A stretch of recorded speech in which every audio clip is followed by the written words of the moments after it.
The Evolution of Black Hair in America by Shantae and Naomi Robinson. Before slavery in the year 1444, Europeans started trading on the west coast of Africa. There they noticed lots of African women wearing elaborate hairstyles such as plaits and twists. They had the right combs and right oils to make all kinds of beautiful hairstyles that took them hours and even days to make.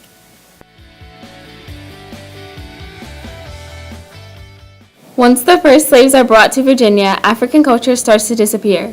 The Europeans would cut off the slaves' hair to dehumanize them and wipe them of their culture and identity. In the 1700s, slaves worked so hard that they had no time to do their hair, so most women covered their hair in a rag. They also covered it from things like ringworm, which left bald spots. In the 1800s, there was a lack of hair products because no one in America sold the right kind of palm oil or combs, so the slaves relied on bacon grease, butter, and kerosene to condition and clean their hair. Slaves with lighter skin and straight hair were seen as more attractive and had good hair opposed to darker-skinned slaves.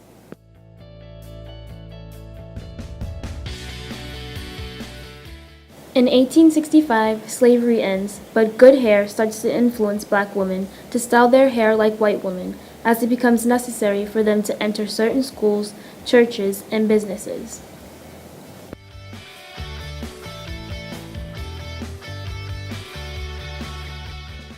In 1880, the French create the metal hot comb to straighten kinky hair.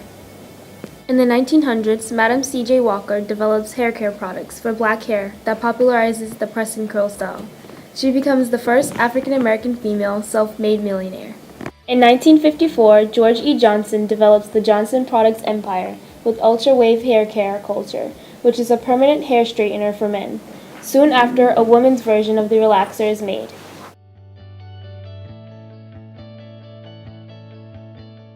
In 1962, Cicely Tyson wears cornrows on the television show drama East Side, West Side. In 1966, model Pat Evans shaves her head to defy standards of beauty. In 1968, Diahann Carroll, the first black woman to star in a television network series Julia, wears straightened curled hair. In 1970, Angela Davis is an icon of black power with her afro, while in 1971, Melba Tolliver is fired from ABC for wearing an afro while broadcasting Trisha Nixon's wedding. In 1977, the Jerry curl becomes popular and lasts throughout the 80s. Celebrities like Michael Jackson and Lionel Richie promoted the style. 2 years later, braids and beads cross the color line after Bo Derek stars with cornrows in the movie 10.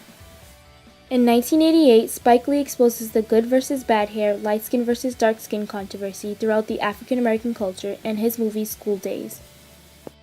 By 1990, the weave is popularized by stars like Jodie Whittaker and Janet Jackson, and more women start to copy this style of hair.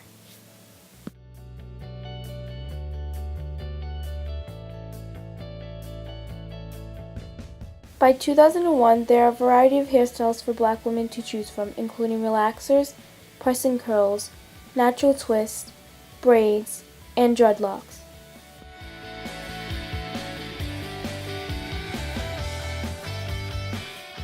By 2006, black hair care becomes a billion-dollar industry in the world. Today, natural hair care is much more prominent throughout the African American culture because much more women are becoming self-confident to express themselves through their hair. There's also an influence of women in the media who are embracing their natural curls, such as Janelle Monáe, Solange Knowles, Erykah Badu, Lupita Nyong'o, and many others. They give young African American girls the courage to be themselves and to love their beauty. YouTube also helps promote natural hair with videos that show tips and styles for anyone to maintain and care for their hair. This unifies all women to reach for the goal to have healthier hair.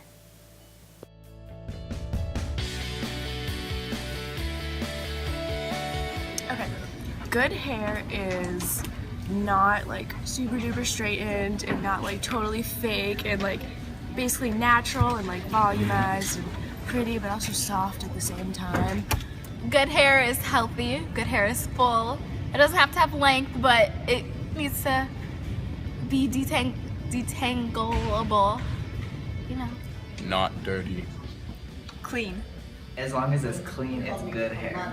Like, that's all that really matters. Wavy hair. Good hair is healthy hair. Good hair is hair that the girl who has it loves. Okay, so good hair is fullness, healthy, and it has to be like strong roots and stuff, so your hair won't break. Good hair is good quality. Soft, curly hair.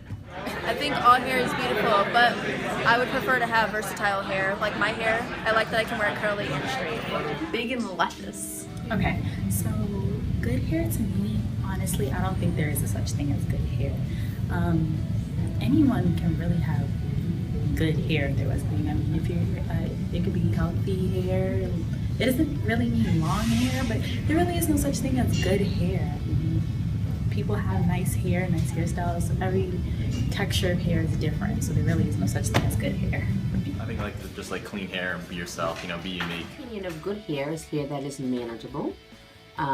It's not so much about texture, but kind of like the ease of doing and it working well for you in particular styles. But it's a hard question to answer sometimes. Sometimes I think I have good hair, sometimes I don't. I have gray, unruly hair now, so it does whatever it wants. So I would say sometimes I don't have good hair.